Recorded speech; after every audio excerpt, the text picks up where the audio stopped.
Office থেকে বাড়ি ফিরেই এমন একটি দৃশ্য দেখলাম। আমার স্ত্রী জেরিন আমাদের নিচের বাড়ির গেটের বাইরে দাঁড়িয়ে আছে। তার হাতে ছোট একটি বাজারের ব্যাগ। দেখে মনে হচ্ছে যেন পৃথিবীতে তার আর কোথাও যাওয়ার জায়গা নেই। প্রথমে ভেবেছিলাম হয়তো সে আমার জন্যই অপেক্ষা করছে। সন্ধ্যার সময় বাড়ির সামনে ছোট বাগানটায় দাঁড়িয়ে থাকতে জেরিন খুব ভালো লাগতো, বিশেষ করে যখন ফুলগুলো ফুটতে থাকতো। কিন্তু সেই দিন সে ফুলগুলোর দিকে একবারও তাকাচ্ছিল না। তার দৃষ্টি স্থির ছিল তারাবৃত গেটের দিকে, যেন কেউ তাকে বলে দিয়েছে এই বাড়ির ভেতরে তার আর কোনো অধিকার নেই। আমি গাড়ি থামিয়ে দ্রুত তার কাছে এগিয়ে গেলাম। জেরিন, তুমি বাইরে দাঁড়িয়ে আছো কেন? সে ধীরে ধীরে আমার দিকে ফিরে তাকালো। তার মুখের দিকে তাকাতেই আমার বুকটা কেঁপে উঠল। 38 বছরের সংসারের এই প্রথম আমার স্ত্রীকে এতটা অপমানিত, এতটা অসহায় দেখলাম। তার ডান হাতে একটি কাগজের ব্যাগ, বাজারের ব্যাগ। ভেতরে এক প্যাকেট পাউরুটি, এক প্যাকেট দুধ আর হৃদরোগের ওষুধ। কাঁধে ঝোলানো ব্যাগ আর মুঠো করা ধরা বাড়ির চাবি। কাপা কণ্ঠে সে বলল, ইয়াসিন রায়হান, বাড়ির দরজার পাসওয়ার্ড বদলে দিয়েছি। আমার বুকের ভেতরটা যেন হঠাৎ জমে গেল। কে বলছো তুমি? সে চোখ নামিয়ে ধীরে ধীরে বলল, ও বলেছে এই বাড়ি এখন ওর। আবারও বলেছে তুমি অফিস থেকে ফেরার আগে যেন আমি চলে যাই, কারণ আমি নাকি এতদিন ধরে ওর ভবিষ্যতের সম্পত্তির ওপর নীরব করে বেঁচে আছি। এক মুহূর্তের জন্য আমি কোনো কথাই বলতে পারলাম না।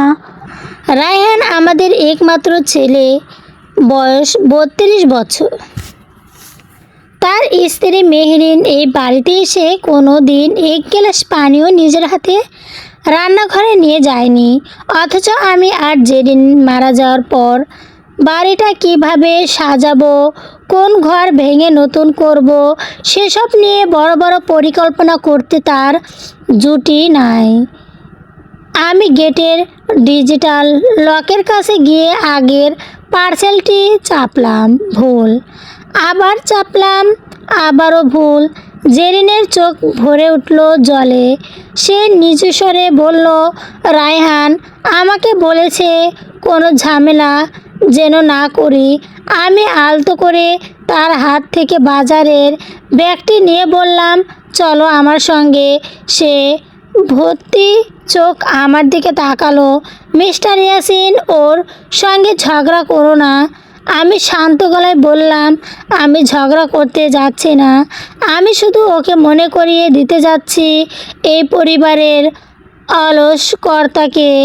আমরা বাড়ির গোজরের পাশে দরজায় দিয়ে এগিয়ে গেলাম। রায়হান একটা বিষয় ভুলে গিয়েছিল, এই বাড়ি আমি তৈরি করেছি যখন 70 লাখ টাকা মোবাইল আপ দিয়ে দরজা নির্জন্য করার কোনো ব্যবস্থা ছিল না। গ্যাস রেজের পাশের সেরের রুমের আমার পুরনো কাগজের জুতো ভেতরে একটি অতিরিক্ত চাবি লুকিয়ে রাখা ছিল। সেই চাবি দিয়ে আয়নায় সেই পাশের জুটটি খুলে ফেললাম। ভেতরে ঢুকে দেখি রায়হান আর মেহরিন ড্রয়িং রুমে দেওয়াল মেরে দেখছে। তাদের ভাব ভাঙ্গি দেখে মনে হচ্ছে বাড়িটার মালিক তারাই। আমাদের দেখে দুজনেই চমকে উঠল। রায়হান তাড়াতাড়ি বলল, আব্বু আমাদের কথা বলা দরকার। আমি কোনো উত্তর না দিয়েই জেরিনের বাজারের ব্যাগটি রান্নাঘরের টেবিলের উপর রেখে তার দিকে তাকালাম। তারপর দ্রুত কণ্ঠে বললাম, না, আজ কথা বলবো আমি, আর তুমি শুধু শুনবে। ঘরের ভেতরে মুহূর্তে নেমে এলো নিস্তব্ধতা। আজকেই পড়তে চাইলে কমেন্ট করে পেজটি ফলো করে রাখুন। ড্রয়িং রুমে এমন নীরবতা নেমে এলো যে ঘরের প্রতিটি দেওয়াল আমাদের কথোপকথনের ক্ষণের অপেক্ষায় নিঃশ্বাস আটকে রেখেছে। আমি ধীরে ধীরে রায়হানের দিকে তাকালাম। ছেলেটাকে এই বাড়ির প্রতিটি ইটের সঙ্গে বড় হতে দেখেছি। ছোটবেলায় এই একই ড্রয়িং রুমে এসে দৌড়ে বেড়াতো, পরে গিয়ে হাঁটু ছিঁড়ে ফেলত, তারপর কেঁদে কাঁদতে কাঁদতে মায়ের কোলে আশ্রয় নিত। আজ সেই ছেলে তার মাকে বাড়ির বাইরে দাঁড় করিয়ে রেখেছে। এই দৃশ্য কোনো বাবার পক্ষে বিশ্বাস করা সহ্য না, কিন্তু সত্যি যে নিষ্ঠুরই হোক, তাকে অস্বীকার করার উপায় নেই। আমি ধীরে ধীরে সোফার সামনে গিয়ে দাঁড়ালাম। জেরিন আমার ঠিক পেছনে নীরবে দাঁড়িয়ে আছে। তার চোখে আপনের জল শুকিয়ে গেলেও সেই আপনের দাগ এখনো স্পষ্ট। রায়হান গলা পরিষ্কার করে বলল, আব্বু, আপনি বিষয়টা ভুল বুঝছেন। আমরা আসলে আপনাদের ভালোর জন্যই। আমি হাত তুলে তাকে থামিয়ে দিলাম। আমি বলেছিলাম, আজ কথা বলবো আমি, তুমি শুধু শুনবে। আমার কণ্ঠ এতটাই দ্রুততা ছিল যে সে আর একটিও শব্দ উচ্চারণ করতে পারল না। মেহরিনও মুখ নিচু করে দাঁড়িয়ে রইল। আমি ধীরে ধীরে ঘরের চারপাশ তাকালাম। নতুন নতুন পর্দার নমুনা, দেয়ালে রঙের কাটলাগ, মেঝেতে রাখা ইটের ডিজাইনের বই, সব কিছু দেখে স্পষ্ট বোঝা যাচ্ছে তারা এই বাড়িটাকে নিজেদের সম্পত্তি ভেবে সাজানোর পরিকল্পনা করছে। আমি দীর্ঘশ্বাস ফেলে বললাম, এই বাড়িটা যখন তৈরি করি তখন আমার মাসিক বেতন ছিল মাত্র 18,000 টাকা। সেই সময় তোমার মা নিজের গয়না বিক্রি করে প্রথম তলার ছাদ ঢালাই টাকা জোগাড় করছিল। আমরা একবেলা মাংস খেয়ে 3 বেলা ডাল দিয়ে সংসার চালাইছি। ঈদে নতুন কাপড় না কিনে তোমার পড়াশোনার ফি দিয়েছি। তোমার বিদেশে উচ্চশিক্ষার স্বপ্ন পূরণ করতে ব্যাংক ঋণ নিয়েছি। সেই বাড়িতে আজ তোমার মাকে ঢুকতে দেওয়া হবে না। আমার প্রতিটি কথার সঙ্গে সঙ্গে রায়হানের মাথা আরও নিচু হয়ে আসছিল।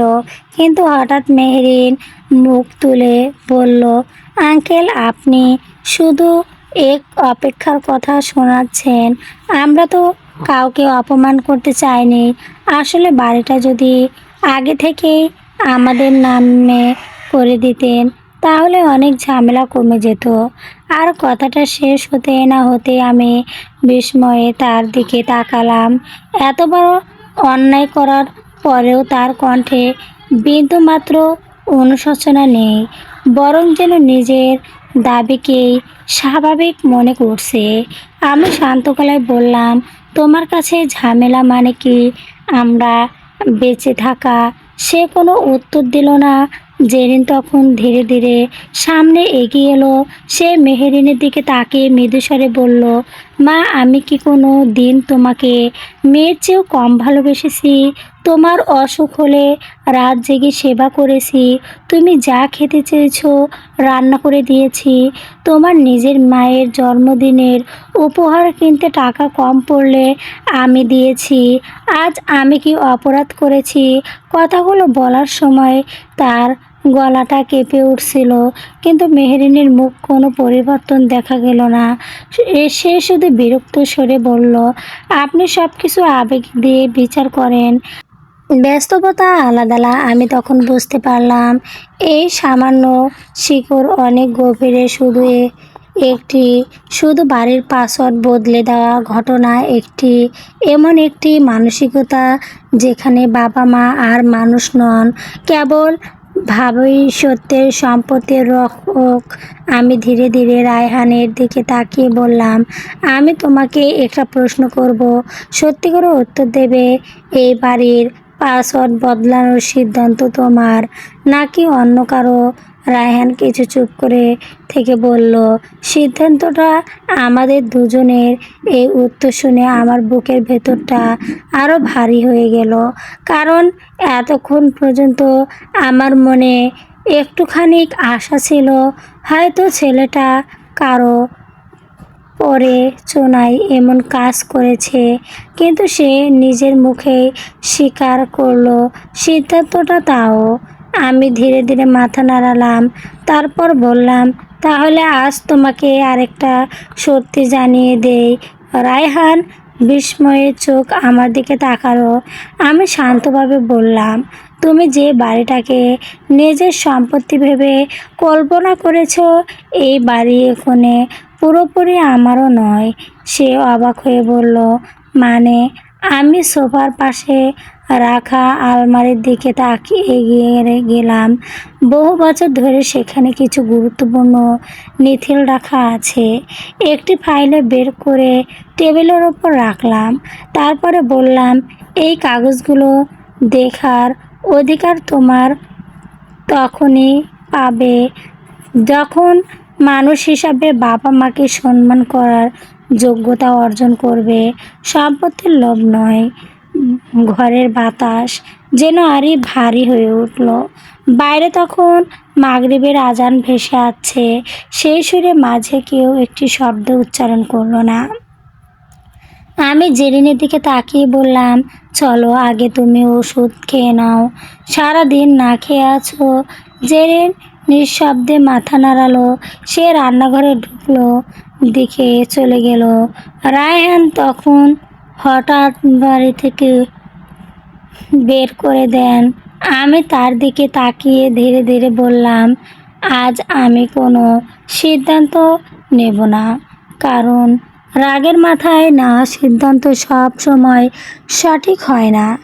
কিন্তু একটা কথা মনে রেখো, যে ছেলে নিজের মাকে বাড়ির বাইরে দাঁড় করিয়ে রাখতে পারে, সে কোনো দিন নিজের সন্তানদের কাছ থেকেও একই ব্যবহার পেতে পারে। জীবনের সবচেয়ে কঠিন বিচার আলাদা আদালত করে না, সময় করে। আর সেই বিচারের রায় কখন ভুল হয় না। রায়হান এবার সত্যিই চুপ হয়ে গেল। তার চোখ প্রথমবারের মতো অস্থিরত্ব ছাপ ফুটে উঠল। কিন্তু আমি জানতাম শুধু অস্থিরই যথেষ্ট নয়, মানুষকে নিজের ভুল গর্বিতা উপলব্ধি করতে সময় লাগে। আর সেই সময় মুখ কাছে অপেক্ষা করছে, কারণ পরের দিন সকালেই এমন একজন মানুষ এই বাড়িতে আসতে চলেছে, যার উপস্থিত রায়হান ও মেহেরিন এতদিনের সব হিসাব এক মুহূর্তেই পাল্টে দেবে। লোক মিস্টার ইয়াসিন নীল। খুব শীঘ্রই পোস্ট করা হবে। পর্ব প্রতীক্ষিত হওয়ার সঙ্গে সঙ্গে যেন আপনার নিউজ ভিডে পৌঁছে যায়, সেই জন্য প্রজেক্টটি ফলো করে রাখুন। পরের দিন সকালটা অন্য দিনের মতোই ছিল না। ভোর থেকে বাড়ির ভেতরে এক অদ্ভুত চাপা উত্তেজনা ছড়িয়ে পড়ছিল। রাতের ঘটনার পর কেউ ঠিকমতো ঘুমাতে পারেনি। জেরিন খুব ভোরে উঠে নামাজ পড়ে নীরবে রান্নাঘরে গিয়েছিল। প্রতিদিনের মতো সবার জন্য নাস্তা তৈরির অভ্যাস তার এখনো বদলেনি। অথচ আগের দিনে যে ছেলেটি তাকে নিজের বাড়ির বাইরে দাঁড় করিয়ে রেখেছিল, সেই ছেলের জন্য সে একই যত্ন, পরোটা বলে ডিম ভাজ, চা বানান টেবিলে সাজিয়ে রাখছিল। আমি রান্নাঘরের দরজায় দাঁড়িয়ে অনেকক্ষণ স্ত্রীর দিকে তাকিয়ে রইলাম। মানুষ কতটা ভালো হলো এমন অপমানের পরেও নিজের কর্তব্য পালন করতে পারে। জেরিন আমাদের দিকে তাকিয়ে শুধু মৃদু হাসলো। মানুষ বদলে গেলে কি মা বদলে যায়? আমি কোনো উত্তর দিতে পারল না, কারণ ওই প্রশ্নের উত্তর পৃথিবীর কোনো অভিধানে নেই। একজন মা তার সন্তানের জন্য কতটা নিঃস্বার্থ হতে পারে সেটা শুধু একজন মার পক্ষেই সম্ভব। কিন্তু সেই নিঃস্বার্থ ভালোবাসার মূল্য যদি আপন হয়, তাহলে একজন বাবার নীরব থাকা অপরাধ। আমি মনে মনে আগের রাতে একটি সিদ্ধান্ত নিয়ে ফেলেছিলাম, তবে সেই সিদ্ধান্ত জানতে তাড়াহুড়ো করিনি, কারণ আমি চেয়েছিলাম সত্যটা এভাবে সামনে আসুক যাতে কেউ আর কোনো অজুহাত দাঁড় করাতে না পারে। সকাল 8টার দিকে রায়হান নিচে নেমে এলো। মুখ ক্লান্তির ছাপ, চোখের নিচে কালো দাগ, বোঝাই যাচ্ছে সেও সারা রাত ঘুমাতে পারেনি। টেবিলের নাস্তা দেখে কিছুটা অস্থিরত্ব পড়ল। ধীরে ধীরে চেয়ারে বসে বলল, আম্মু তুমি এখন আমার জন্য নাস্তা বানিয়েছো? জেরিন শুধু শান্ত গলায় বলল, ক্ষুধা তো রাগ বোঝাই না বাবা। এই একটি বাক্য যেন রায়হানের বুকের ভেতর ঘিরে আঘাত করলো। সে মাথা নিচু করে বসে রইল। ঠিক তখনই ডোরবেল বেজে উঠল। আমি ঘড়ির দিকে তাকিয়ে হালকা হাসলাম। যার জন্য অপেক্ষা করছি তিনি ঠিক সময়ে এসেছেন। দরজা খুলে দেখা গেল আমার হবু বছরের বন্ধু ও পারিবারিক আইনজীবী অ্যাডভোকেট নাসির উদ্দিন দাঁড়িয়ে আছেন। তার হাতে একটি চড়ার ফাইল। তিনি ঘরে ঢুকেই সবার দিকে তাকিয়ে পরিবেশটা বুঝে নিলেন। তারপর বললেন, মনে হচ্ছে আমি ঠিক সময়ে এসেছি। রায়হান অবাক হতে আমার দিকে তাকালো। আব্বু উনি এখানে কেন? আমি ধীরে ধীরে সোফায় বসে বললাম, আজ কিছু গুরুত্বপূর্ণ বিষয় পরিকল্পনা করার জন্য। নার্সির সাহেব ফাইলটা টেবিলের উপর রেখে খুব শান্তভাবে বললেন, মিস্টার ইয়াসিন আপনাকে অনেক বছর আগে কিছু আইনি দায়িত্ব দিয়েছিলেন। আজ সেই নথিগুলো নিয়ে এসেছি। মেহেরিনের চোখ মুহূর্তেই উজ্জ্বল হয়ে উঠল। সে মনে করলো হয়তো আজ বৃহস্পতি ভাগীর আলোচনা হবে। সে দ্রুত রায়হানের পাশে এসে বসল। আমি তাদের মুখের সেই আগ্রহ লক্ষ্য করছিলাম। মানুষ যখন সম্পদের লোভ অন্ধ হয়ে যায় তখন তার চোখ সম্পর্কর মূল আর থাকে না। নাসির সাহেব ফাইল খুলে একটি দলিল বের করলো। তারপর ধীরে ধীরে বলল, এই বাড়ির মালিকানা সম্পর্কে আপনাদের ধারণা সম্পূর্ণ ভুল। বাড়িটি শুধু মিস্টার ইয়াসিনের নামে নয়। কথাটা শুনে আরহাম বিস্ময়ে বলল, তাহলে? আইনজীবী উত্তর দিলেন, এই বাড়ির ধৈর্য মালিক মিস্টার ইয়াসিন এবং তার স্ত্রী জেরিন। বরং তার বিদ্যশ্রয় তাদের লিখিত অনুমতি ছাড়া এই বাড়ির 1 ইঞ্চিও আনা কারো নামে হস্তান্তর করা যাবে না। মেরিনের মুখের রং মুহূর্তেই বদলে গেল। কিন্তু নাসির সাহেব সেই থমথমে না। তিনি আরেকটি কাগজ বের করে বলল, এছাড়াও আরও একটি নির্ভীতি দলিল রয়েছে। সেখানে স্পষ্টভাবে উল্লেখ আছে, যদি কোনো উত্তরাধিকারী ইচ্ছাকৃতভাবে বাবা মায়ের সঙ্গে দুর্ব্যবহার করে, তাদের মানসিক বা শারীরিকভাবে নির্যাতন করে, অথবা তাদের নিজের বাড়িতে ব্যবস্থার অধিকার রক্ষণ করার চেষ্টা করে, তাহলে তাকে এই সম্পত্তির উত্তরাধিকার থেকে আইনগতভাবে বঞ্চিত করার ক্ষমতা মালিকদের থাকবে। ঘরের ভেতর যেন বজ্রপাত হলো।